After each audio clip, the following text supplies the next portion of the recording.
Hey guys, it's Taylor here from Adreno. You're here with us today and we're going to be talking about hunting jewfish.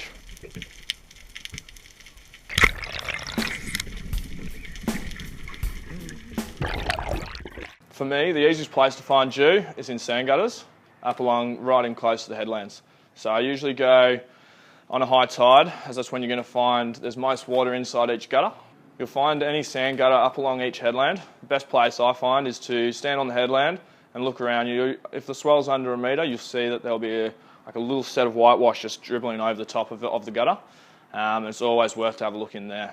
Once I've found my gutters, I usually start off right at the edge where I can still see. Once you start finding that bubbles right on the top of the surface, that's when I'll start looking at diving. And what I'll do is, on these gutters, I'll dive straight to the bottom, make sure I'm holding bottom and make sure I've got enough lead that I'm not going to be floating to the top, because that's really going to spook your fish. So once I've hit the bottom, I'll crawl forward nice and slowly, right on the bottom, because that's where it's actually going to be your clearest, and hang as close to the reef as possible. So if the ledge is, say, on this side, making sure you want to be driving in and hugging in close. That way, the more cover you have, the less likely it is going to be that you're going to be found out by the jewfish. If you've run out of breath halfway through the gutter and you know you're not going to make it to the end, I typically turn around on one breath and make sure I head out. If you hit the surface, I find that it has spooked a lot of fish, as you are a bigger picture in the water.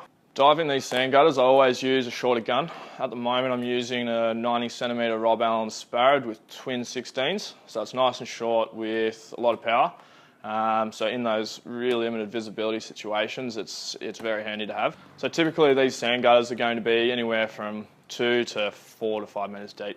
You can also find fish on your deeper drop-offs. I've found fish in anywhere from 10 to 25, 30 metres. So here you're going to find them around pinnacles. I found them a lot around caves, hanging under big schools of bait fish. Typically also in the area, in a lot of spots that I've dived, if you find grey nose sharks, there's also going to be a very high chance that there's going to be jewfish in the area. In your deeper water, jewfish are going to be a lot harder to shoot.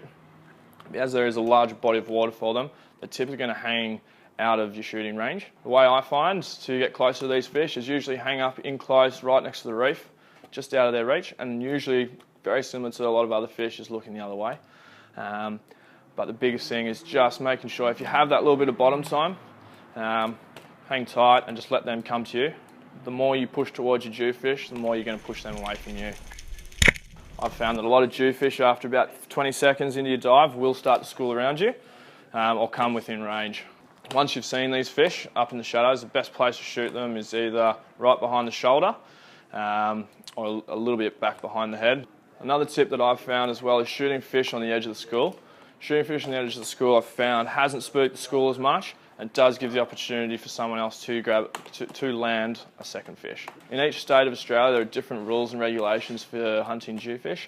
Make sure that you check up in your local area and make sure that you're abiding by your local rules. Jewfish tend to be a territorial species that tends to frequent the same areas over and over again. So if you do find them in one spot, they are more likely to be there again in another time.